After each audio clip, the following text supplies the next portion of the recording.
Mic check. Morning Masters Podcast, your host, Maine, of course. Got a special guest to the right across from me, kind of close now. In fact, now I think about it, Mr. F9 himself. Yo, what's up, man? It's Jason X. How you feeling, bro? I'm fully good. You dropped man. the video today. Hell yeah. How you feeling about the video? What's the feedback you got so far? Everybody saying it's hard. Everybody fuck with it.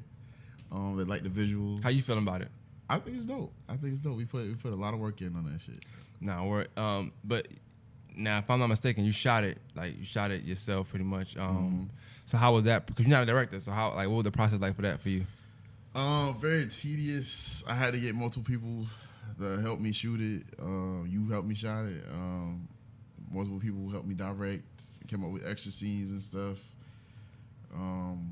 We had to use some alternative things. I ain't gonna say exactly what we did. Right. Some other stuff, We had to make it happen, man. It was very tedious though, but I fuck with it though. I'm glad that we put the work in, and it's just a learning experience for me when I do it next time. I'll make another video. What's the feeling like when you finally get to release something like that? And I say something like that because the song, you've released songs before, you know what I'm saying? Mm-hmm. You released videos before, but I'm saying when you have a video you took that much time and effort into doing it yourself, having the trials and tribulations you had with the video, reshooting, shooting this, shooting that, the longevity it took of doing it, the tedious process of editing it, then re-editing it, and then editing it one more time because you don't like this part, and then finally putting it out, and then you getting that feedback. What's that feeling like? I feel proud of myself. I feel like I could celebrate. It's a small win. I feel like I could celebrate this win. You know what I'm saying? I think with independent artists, or indie artists, however you want to say it, I think that you gotta celebrate them small wins. If you don't, then you never celebrate nothing. Mm-hmm. Cause it take a lot of small wins to get a mid win, a mid major win. So you gotta celebrate the small wins, man. Before we start, I wanted to say something real quick. Slim had called me last week. We spoke about something. A couple people called me. I ain't gonna say everybody's name, but Slim, my guy. So shout out to Slim. Make sure you go follow his page. He called me last week in regards to some things going on in the city. Only thing I'll say about something like that. And I don't know if we didn't get to talk last week, so I don't know if you know anything about what's going on, what's been said, not said, but I just refuse to speak publicly on local crimes that's not solved, if that makes sense. Mm-hmm. I don't like to talk about local, especially something as high as the crime that they was talking about. Mm-hmm. On top of that, I feel like with me being close to said victims or something like that, like me being close to people like that, I try to stay away from it until the people that need to do their job, whether that be police or street justice, whatever has to happen. I let them do their job, and I would definitely extend my knowledge to some other people and say I would hope that you guys do the same thing. Reason being, you never want to get political in that sense where you're sharing, whether you're opposed to it, against it, or you're agreeing with it. Sharing something that's not considered set in stone evidence. It's okay to talk on the phone about something, or talk to your homie, your friend, but to go publicly and just take a side or just assume this is not right or this is wrong or assume this is true or untrue, I think that's kind of corny to me. I'm not that type of person. I can't do that, and I don't play the sides game. I don't care whether you wrong, right, not wrong, not right. I'm not. Or if I like you, dislike you. You know what I'm saying? I'm not going to share nothing that's not setting. I don't share nothing criminally anyway. You know what I'm saying? Mm-hmm. If I have a rapport with you, relationship with you, or something like that, mm-hmm. I'm also not gonna reach out to you. I'm gonna let you handle your stuff on your own. That's just me. Mm-hmm. I don't believe in that. Unless I'm real cool with you. Like if it was you, that's different. If it was Slim, that's different. But the people that's involved in this, it was just funny. Not funny, but it was kind of ironic that it happened around the time I just did my last guest, and this situation had something to do with his brother, who he talked about in that podcast, you know what I'm saying? And also, people mentioned name was on the podcast, so I be trying to clear the thing. People call me hey, don't call me. I don't know nothing about none of that stuff. You know what I'm saying? I don't even talk about that stuff publicly, so I just want to address that and say, you got to let people that get paid or people that do them kind of jobs do those kind of jobs. I don't believe in doing other people's job for them.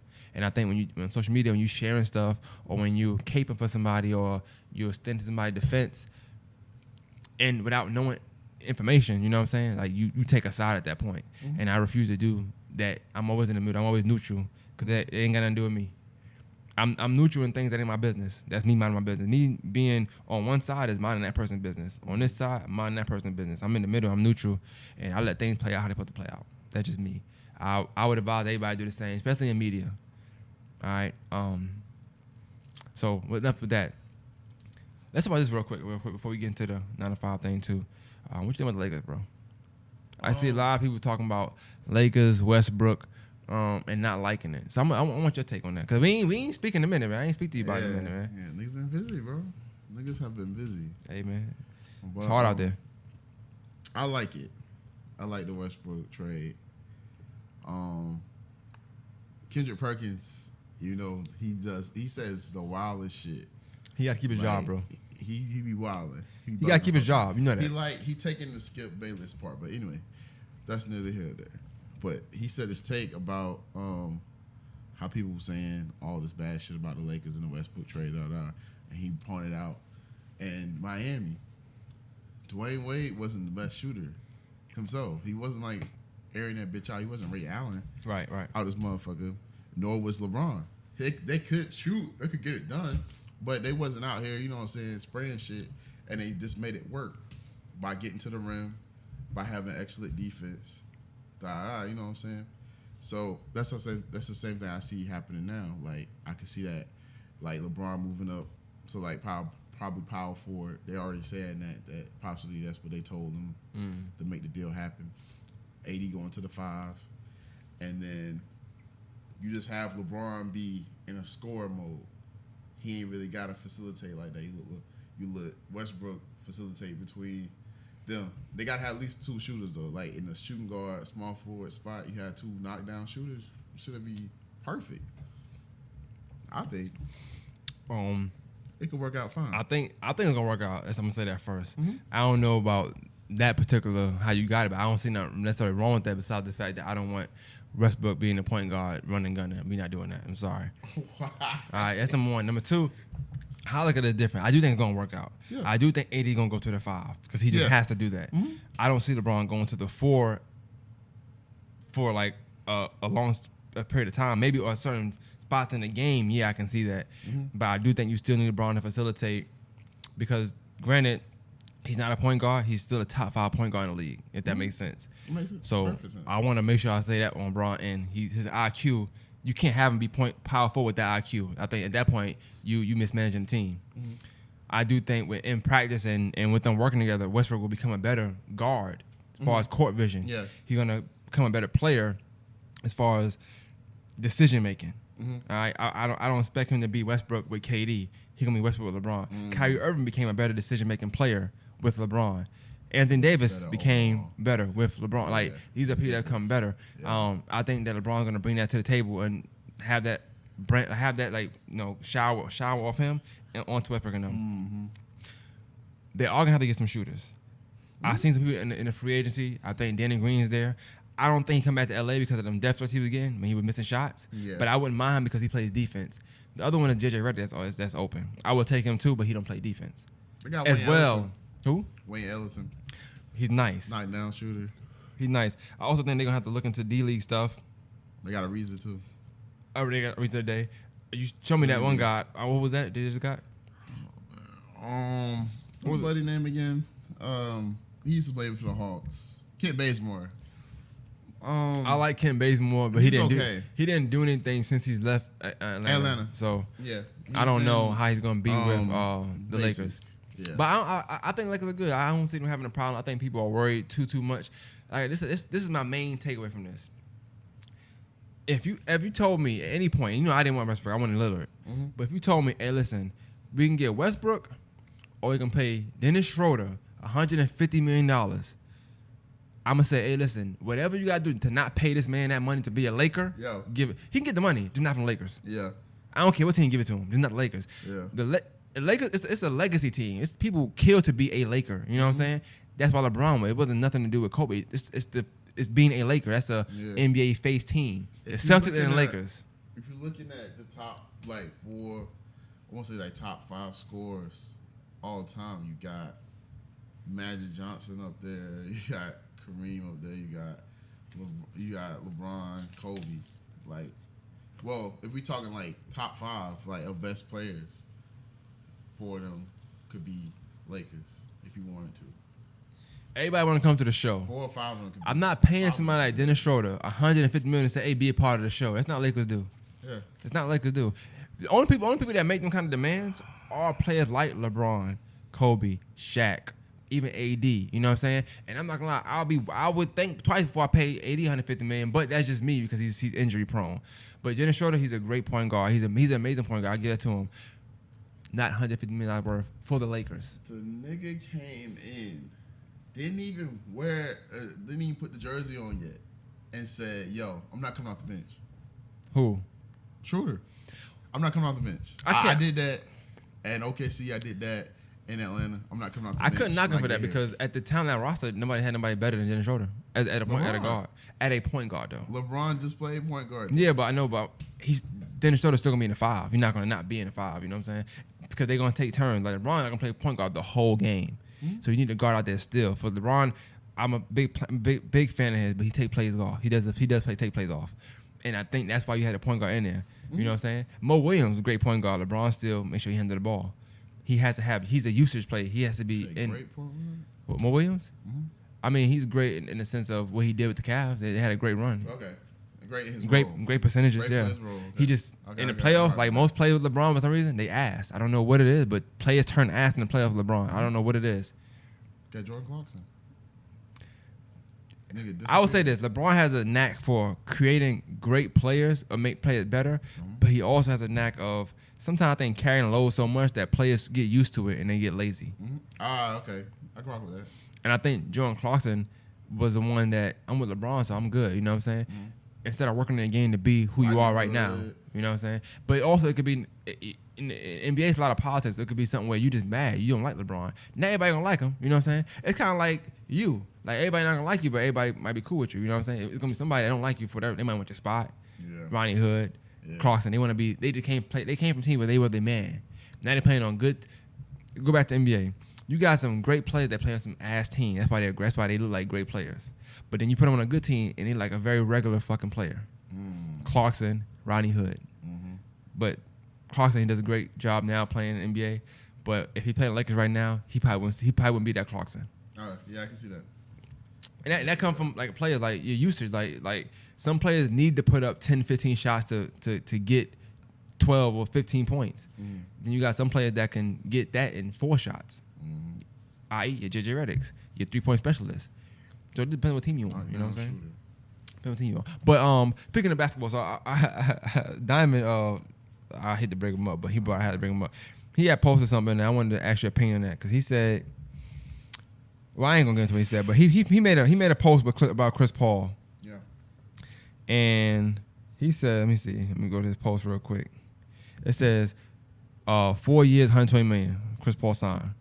He said, crazy how we get these athletes rich, and they don't pay us no mind. And I said, people. He said, who? He said, what? I said, he got him rich. He goes, without any fans and views, how they get paid, bro. Fans play a big role when it comes to that bag. But you going to think what you want anyway. I'm glad he knows that. When a player make that much money, it's because they put the work in. Yeah. I don't care what, there's no way you can slice it. It's a lot of players that I like to watch that ain't making no money in the NBA. It's players that was nice high school phenoms that ain't making it in the NBA. So views don't necessarily mean anything. It's about the hard work you put in the league.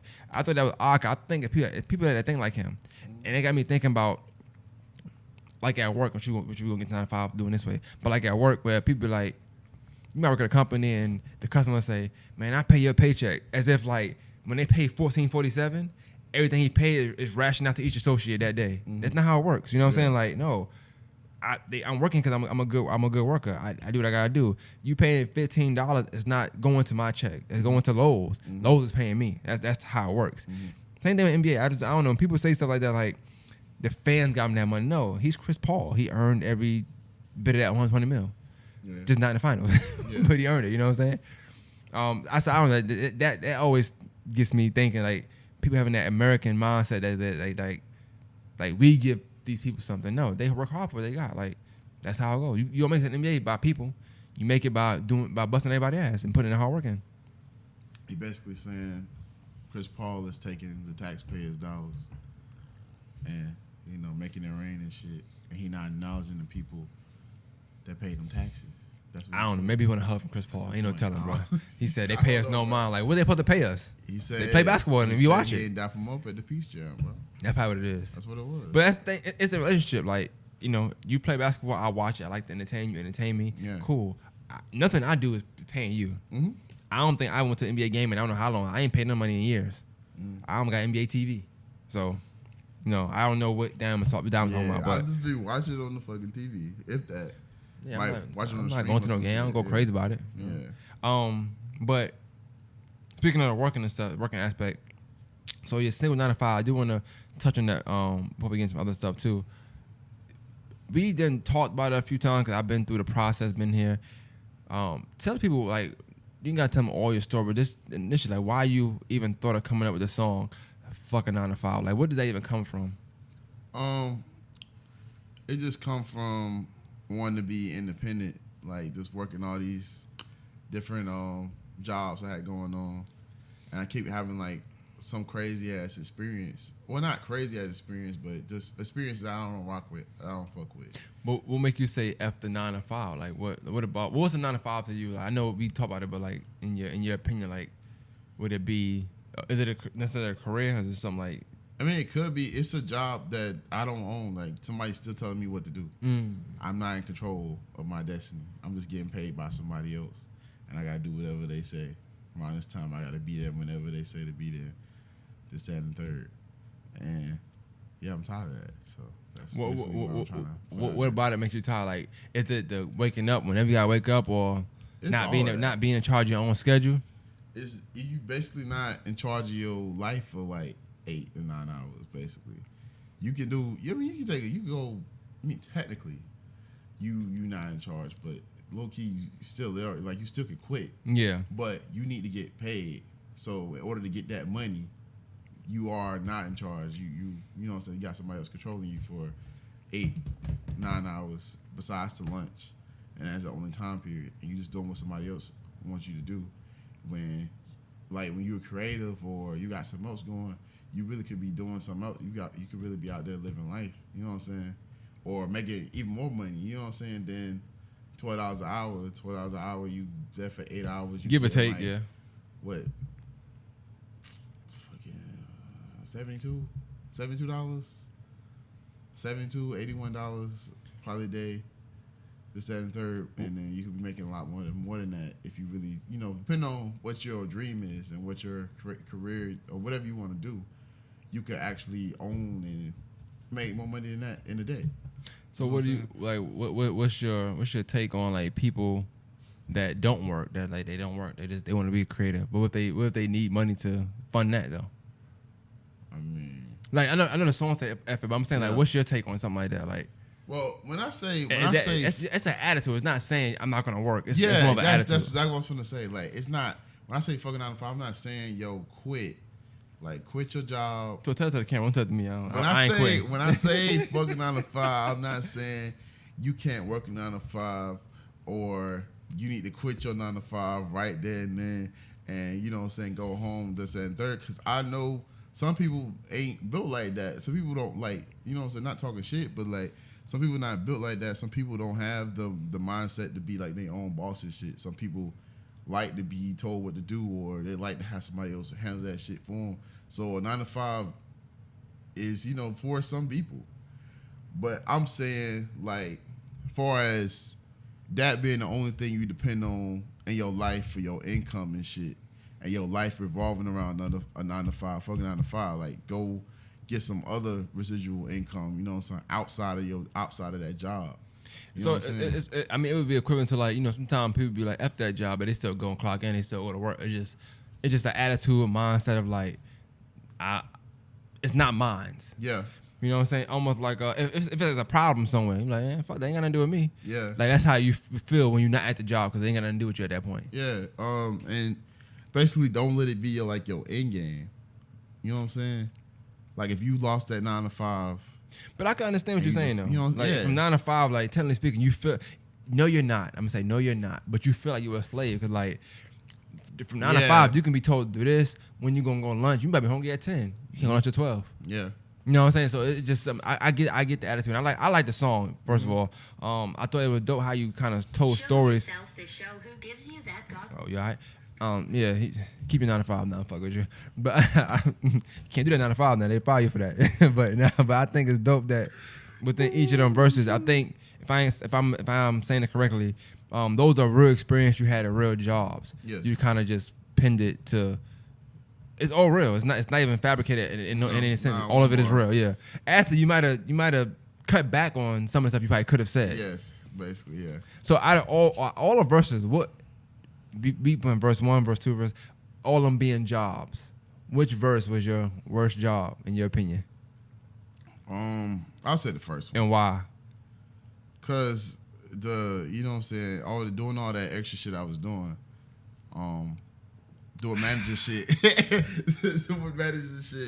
without getting manager grip. You know what I'm saying?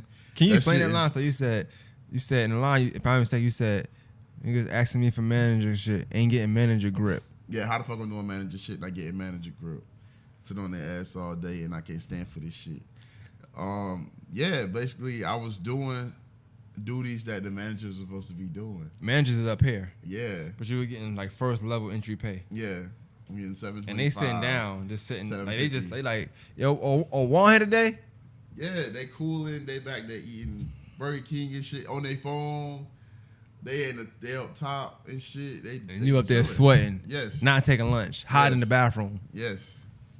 All that. Me.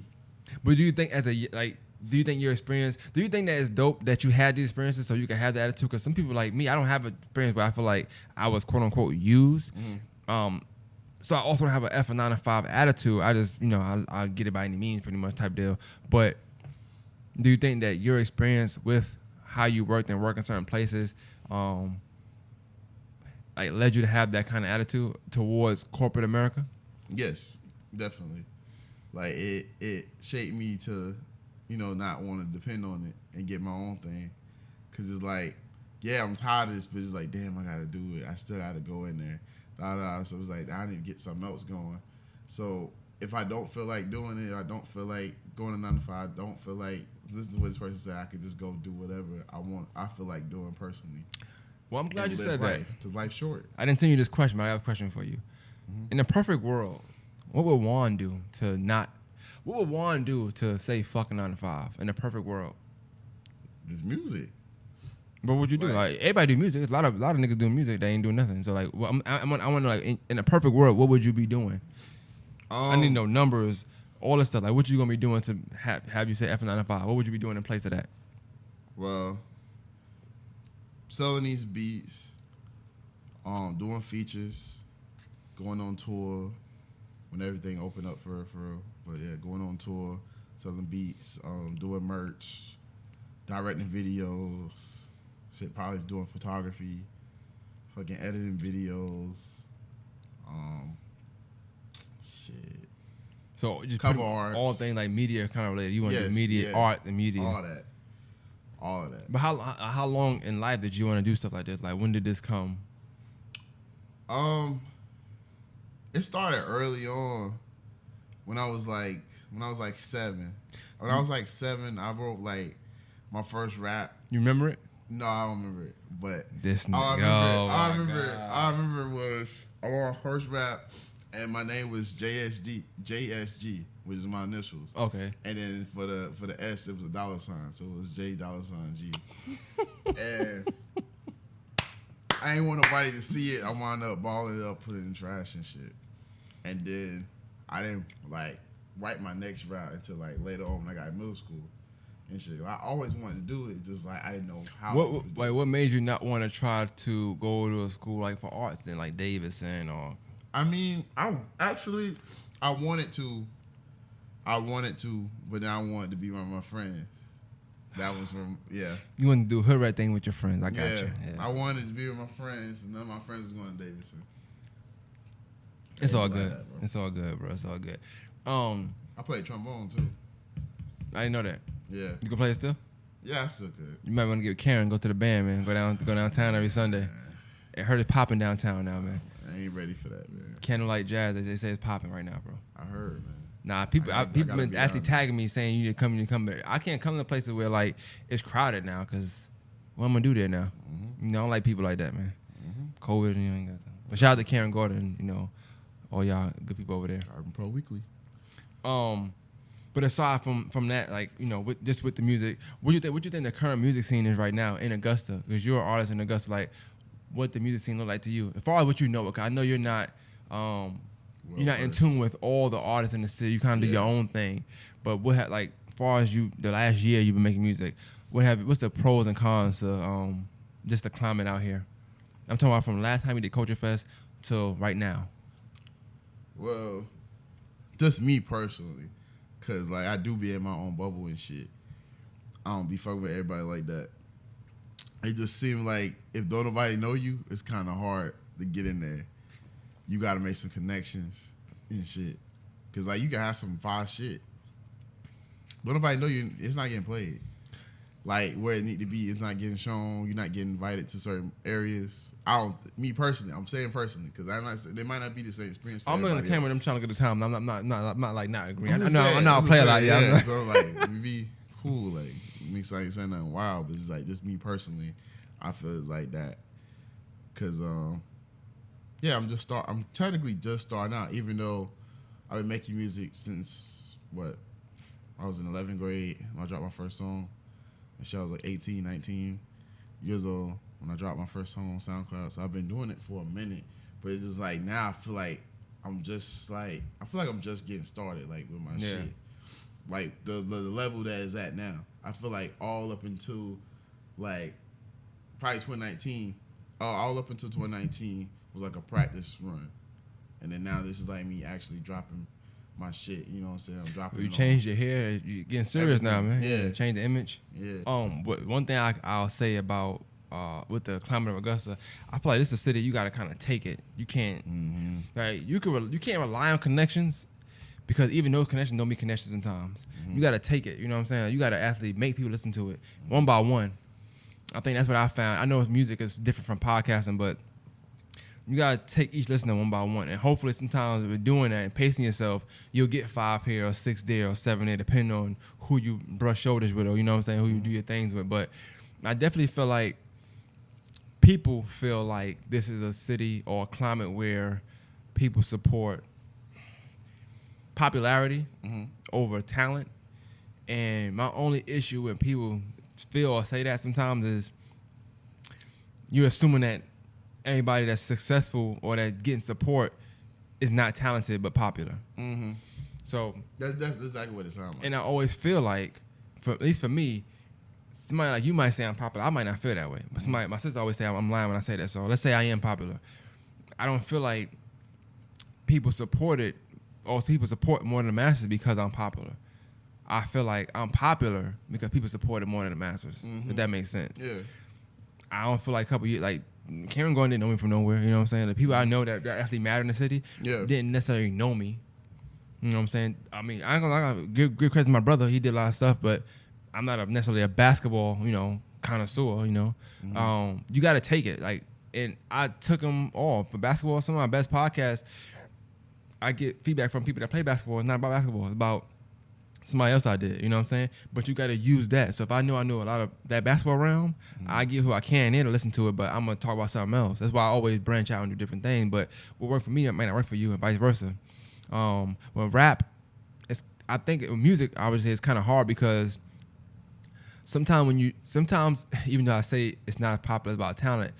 Sometimes when people are on that hierarchy or when they're climbing up, they don't necessarily want to collaborate all the time because they focus on self, which is you got to respect it, And I think this city sometimes had that. People have they mini runs here and there, and they start to try to expand.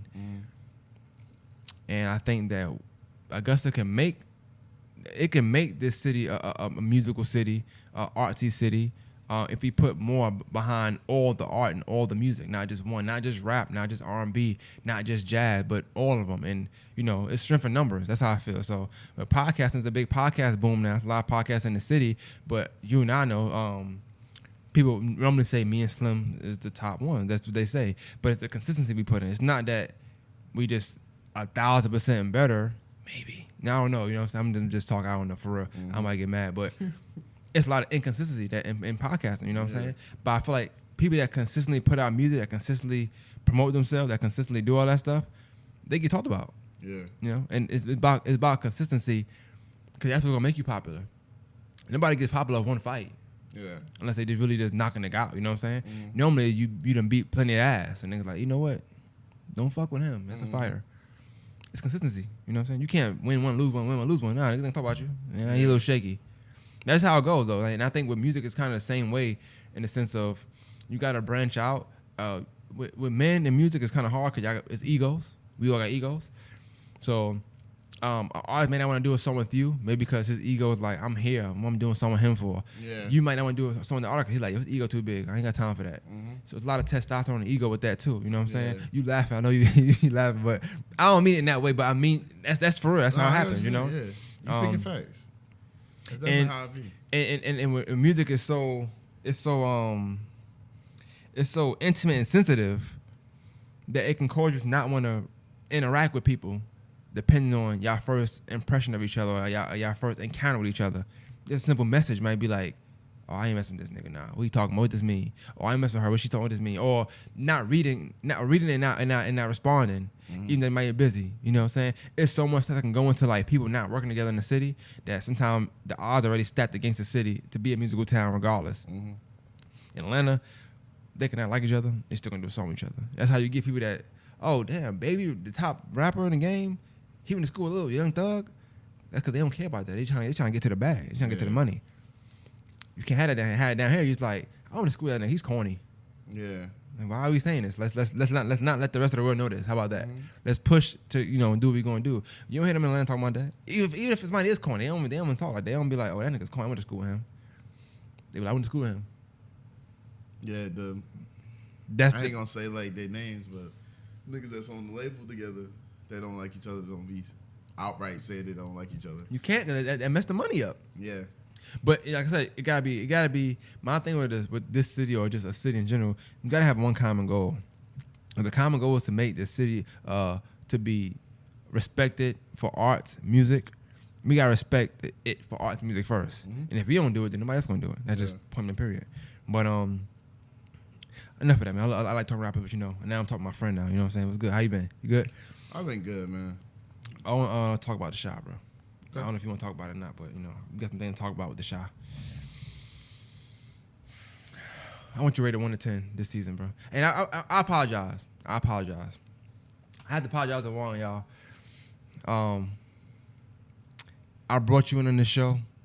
I sold it to you. I told you it was the greatest show on earth. I remember like 4 or 5 days straight. Did you watch the show yet? Watch the show yet? Take my Showtime ID. I gave you everything. And I hate to say I failed you, man. I didn't write the show, but I failed you because only that you bad luck. I don't know, man. Once you start watching the show, it just went down here from there, man. Like season 3, I didn't think that it could. It was horrible. It was horrible. Season 4 wasn't horrible, but it didn't make season 3 balance out at all. You ever see a boxer fight and they need a knockout to win the round? It needed a knockout. This show needed a knockout to keep the fight going. Definitely. Like once what's his name? I can't think of his name right now. My man that messed the show up, Jason. Yes, once Jason Mitchell got kicked off, it was already a wrap. So then not only do you take off Jason Mitchell, you take off what's the name, brother? Jake, brother. Yeah, man, Reg. You take off Reg. Yeah. You take off Reg and Jason Mitchell at the same time in the same season. They both die. That's crazy. That's wild as fuck. After you already had you killed they characters on the cliffhanger. Basically, you had Jason Mitchell character in the car with the cops, and they looking at Duda, and then season goes on. Reg get shot up and shit. We don't get to see the nigga even survive or not. And it goes off like that. Like that shit's crazy. So they definitely could have came back. Like I see what you're saying. Like for season 3, they still could have recovered from that shit. Even though they did Yeah. all the shit that they did, they killed Ronnie, they did all that.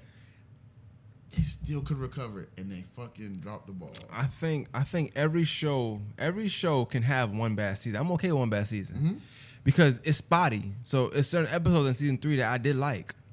Not all, the first 4 I thought was amazing, but at the same time I feel like, and I'm not a writer, so if you're a writer and you watch this, or if you're a writer and you feel a way about this, let me know how writing works. I don't know, but I feel like it has to be some kind of theme when you're writing something. I wrote papers before. I don't think it's too different. It's a theme. Yeah. You ever write something and they say, right, what's your thesis? And you say what you're going, like, what's the thesis for the show? I don't know, because I feel like it's mad shit. I feel like it's politics, church politics, gay politics, Chicago politics, this, that. It's like it's mad stuff going on. It's like, pick one or two. I was okay with Keisha, it being the theme of the black girl getting kidnapped. I was okay with that because that was a prominent thing that was happening in the black community. I'm okay with that. But then you start pushing all the other agendas, and I'm okay with any agenda you're pushing, but just don't push 10 at me. Damn. You push 10 at the same time. You got gay rights. You got gay politics. You got church politics. You got transgender politics. Like, I don't. Whoa, pick one. That was too mixy. Took the police out so they could do that. With season 4, I'm gonna just talk about season 4, right? With season 4, I feel like they still never had a theme, and I still feel like they just throwing stuff on the wall, seeing what sticks, so they can go with a storyline. Yeah. But that's messing the show up. Yeah, definitely. Cause nothing's sticking. If you're gonna stay in politics, let's stay in politics. Cool.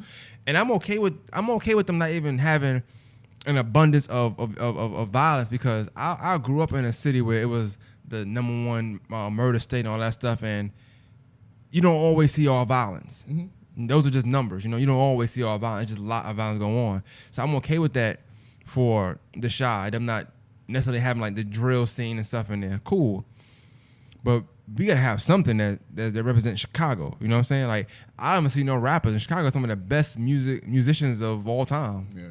I don't see that being talked about. It's like, I want to see something. I don't see them eating pizza on the show. Chicago got pizza too, from my understanding. You know what I'm saying? I want something of, I want something that matters, that means something. Like, the reason why I like the show when it first started, it's kind of why I don't like. I'm gonna still watch it, but it's kind of why I'm falling out of love with it now, because the writing was so amazing when the show first started, and it was so potent to what goes on in the show.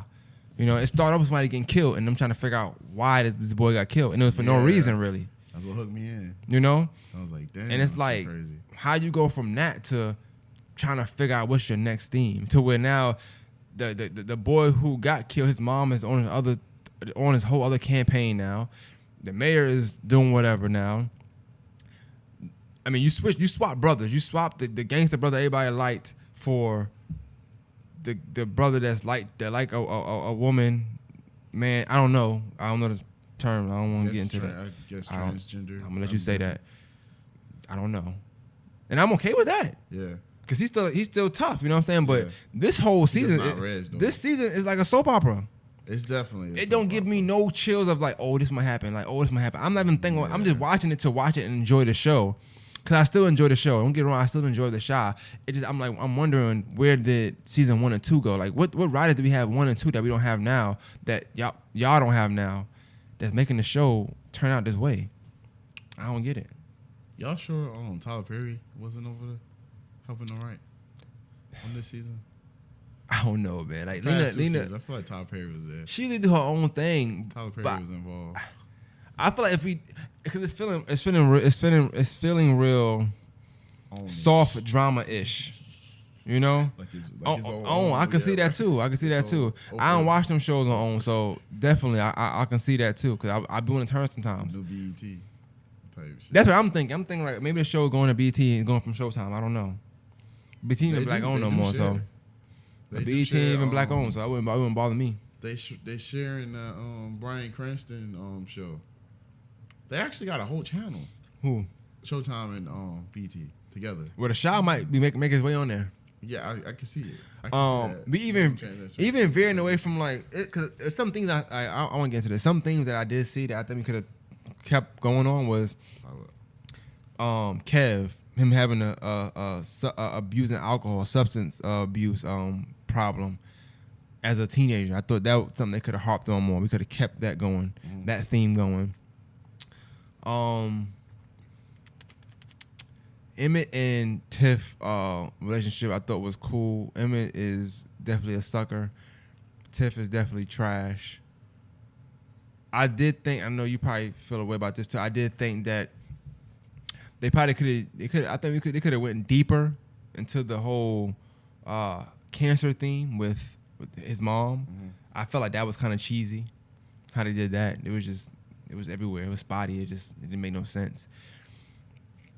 The parents of the kids, I want to talk about. I didn't see Papa's parents at all. Do he still have family?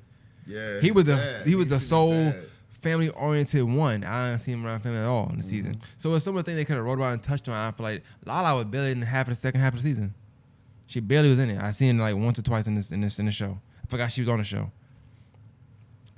I don't know. So what you think about it? Like if I'm giving a number, I'm going 6 to 7 out of 10. And 7 being on a good side, I just kind of like the show. And my 7 is because 1 or 2 was just that great. It's not even to do with season 4, but I'm going 5.5 between 5.5 and 7.0. I'm giving it a 6. It's still better than some shows I've seen. Because there's some good actors on there. There's some good actors on there. Good actress too. Like they knew what they're doing. The acting on the show is not horrible. The acting on the show is good. That they gotta work with is crazy. Like you said, it's like a soap opera. It's like I'm watching this on BET, watching this on the OWN channel, or this is a Tyler Perry show that's now moved to CW in the mornings or some shit like that. Like it's crazy. It's crazy what happened to this show. Cause like you said, like you introduced me to it. I'm watching season 1 and 2 before 3 came out. It's fire. And I'm like, this is crazy. Like, I can't believe I wasn't watching this. Total different vibe. Like, it felt like, I never even been to Chicago, but it felt like, I guess it's what Chicago felt like on first 2. It made you want to visit. It made you want to go there.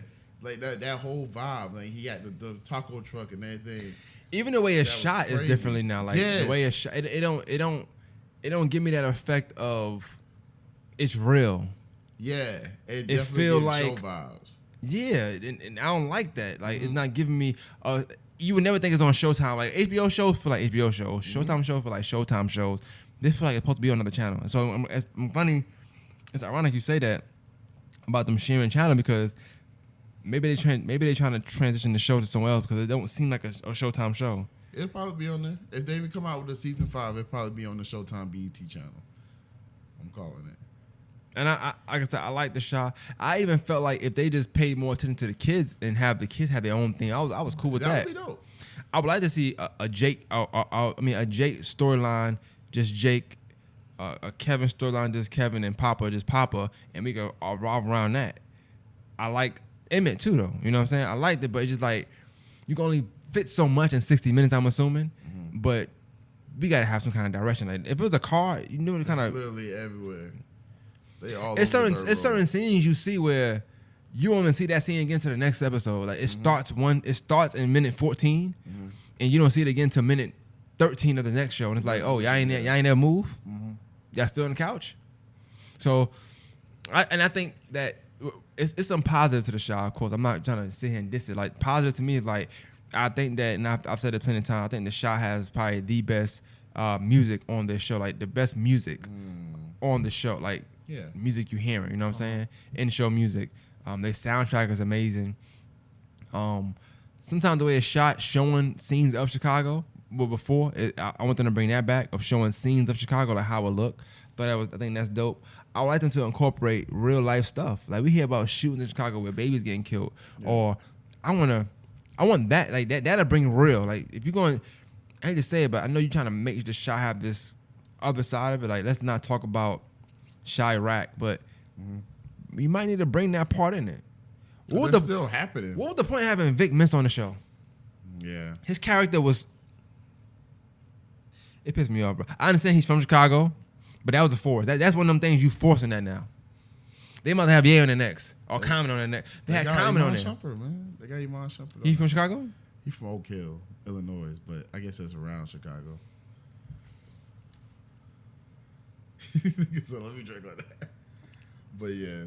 Oh, yeah, and I was actually mad about the Common thing, like transitioning from season 2 to season 3. Where is he now? That didn't make like that. That's what kind of what pissed me off. That kind of what helped derail the show because you built up Ronnie character from 1 to 2, a whole redemption thing he went through.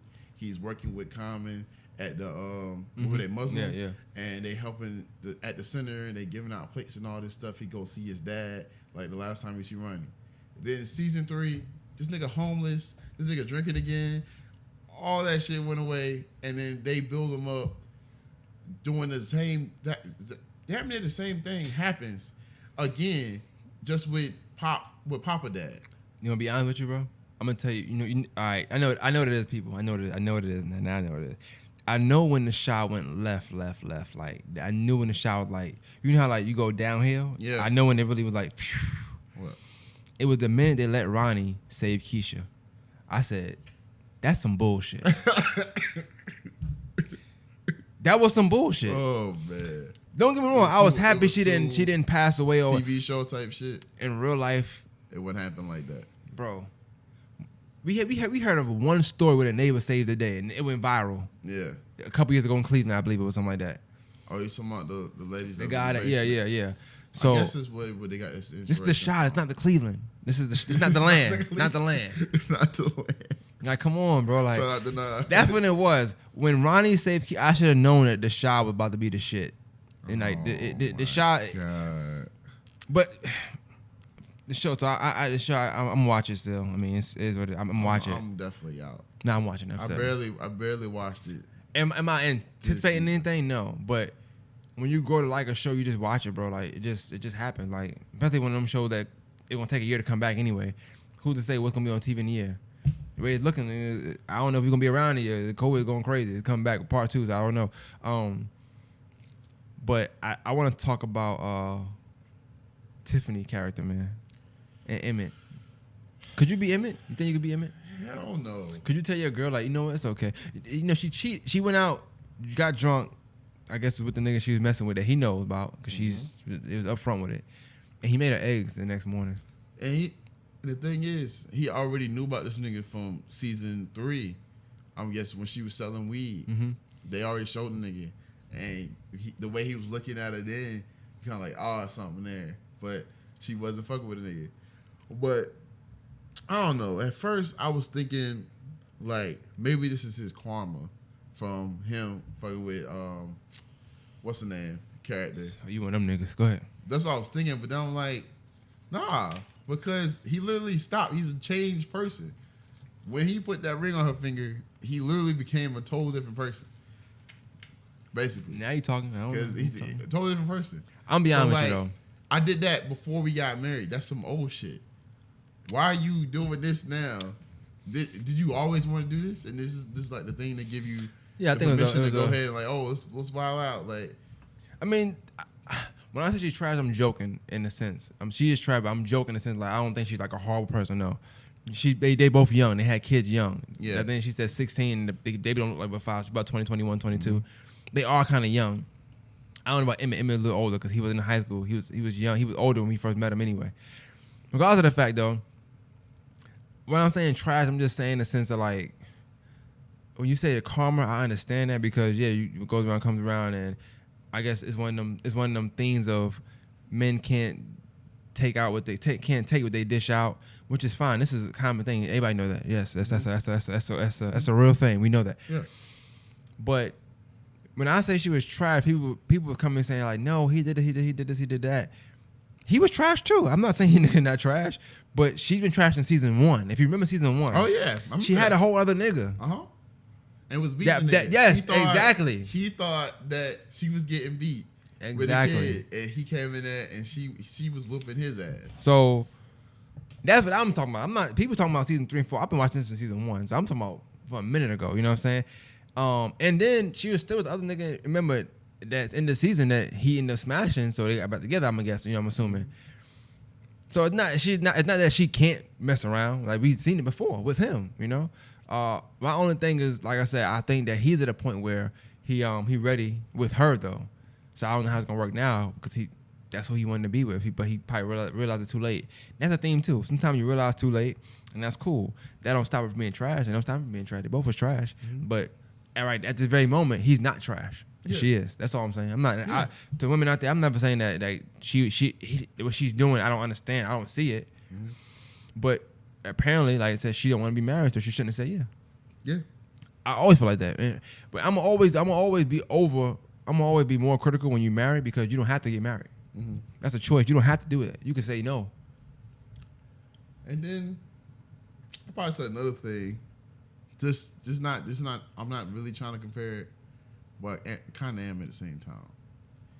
When he started with Dom, it wasn't like I'm planning to go do this.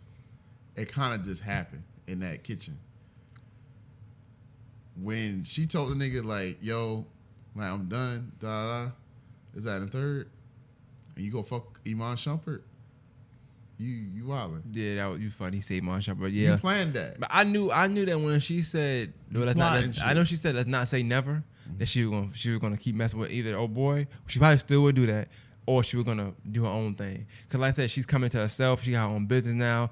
She don't necessarily need him. He might not need her. They both successful in what they doing. So it's one of them things too. I'm not never saying that she just fully all out trash. No, but I'm joking in a sense. But right now she probably feeling the sense of being dependent and being like, you know what, we'll be with each other because we know each other because I just know you.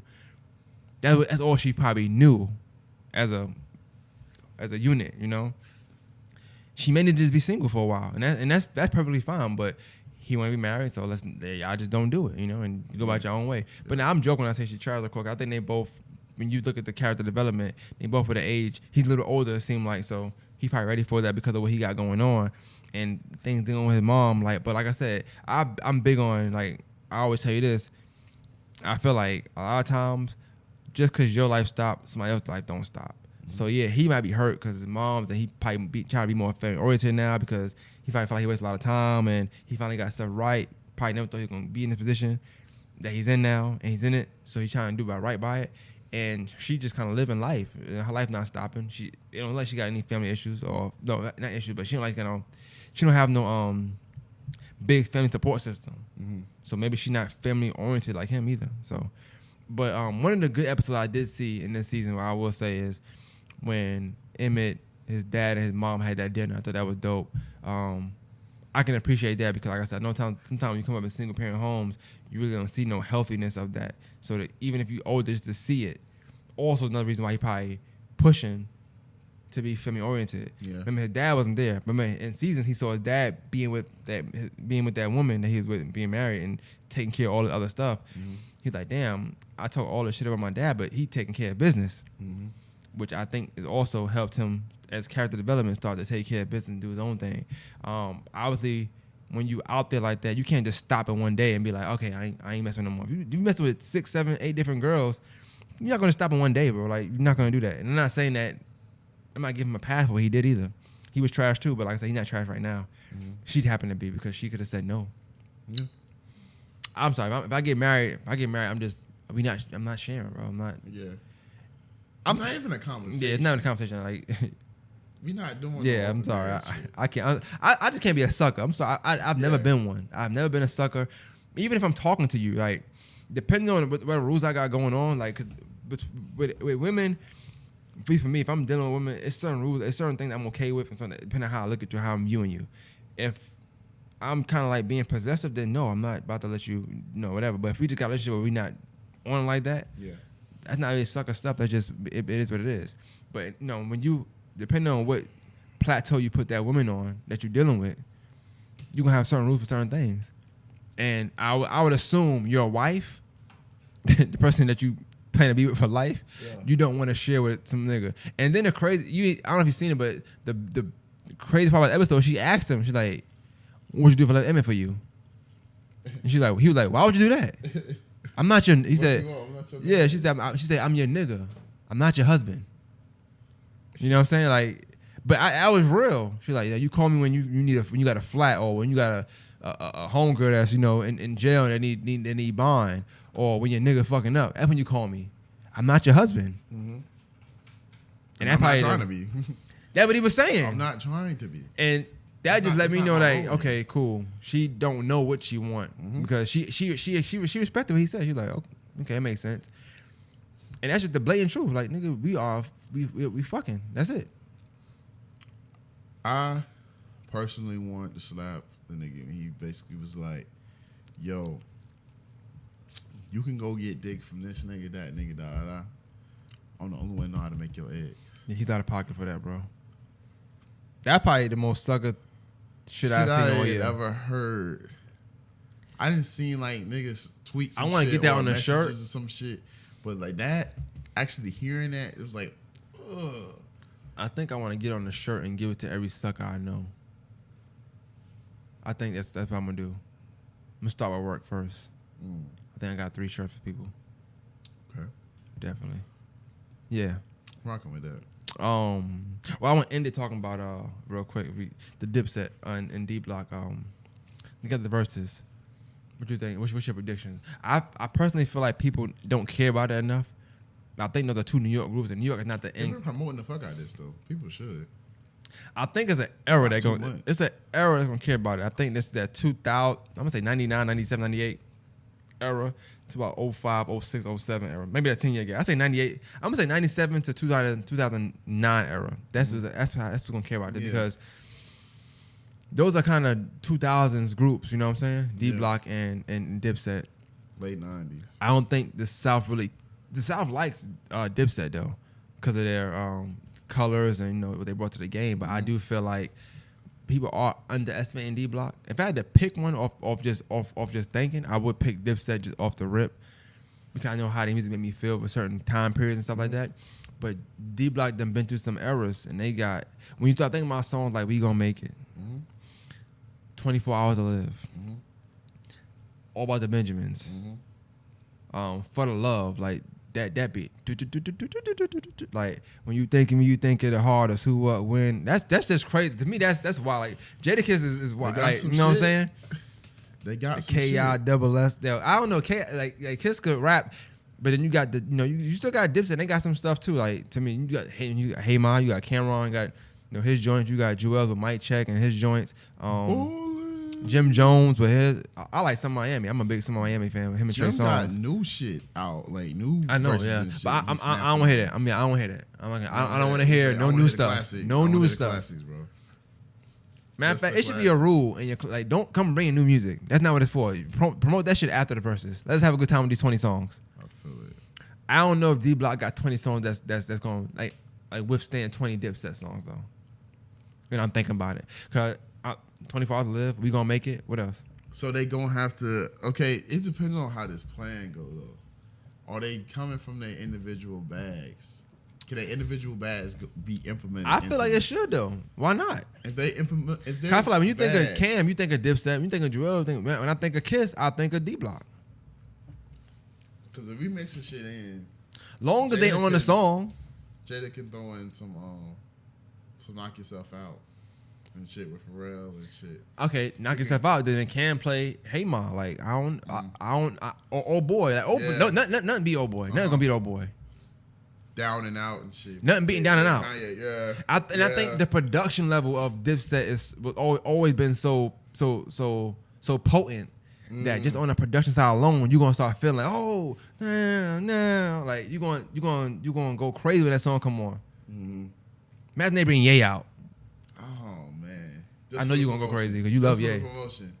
That'll be hard. I can see him doing some shit. I'm just saying, like that is stuff to think about. I think people automatically assume, but like I said with D Block, you got a lot. Like they could 25 Hours to Live, DMX is on there. That's a tribute you can do. You gonna win points to the tribute alone. And off rip though, they do got their mans in the building that's a part of the verses. Swiss. Yeah, he ain't gonna be biased though. He in there hyping. He could be on the mic hyping up the tracks like he did before. Yeah. You know what I'm saying? Yeah. They could play like fucking 5 to 10 just Swiss beats produced joints.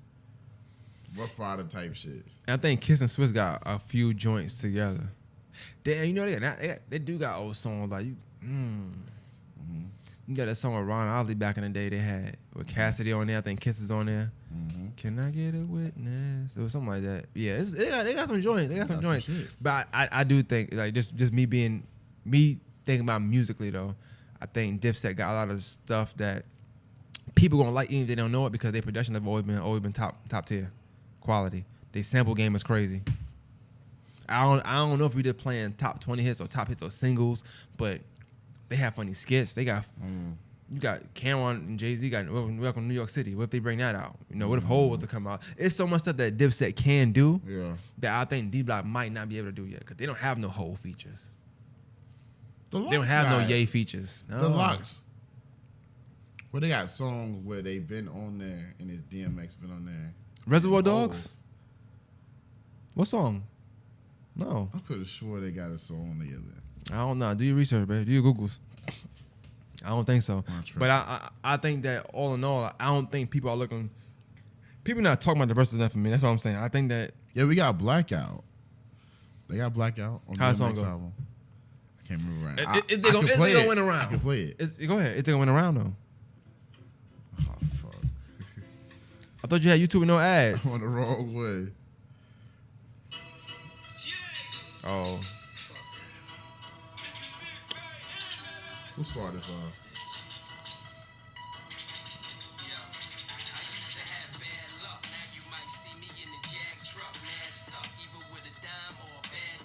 All right, stop it real quick. I'm gonna be honest with you.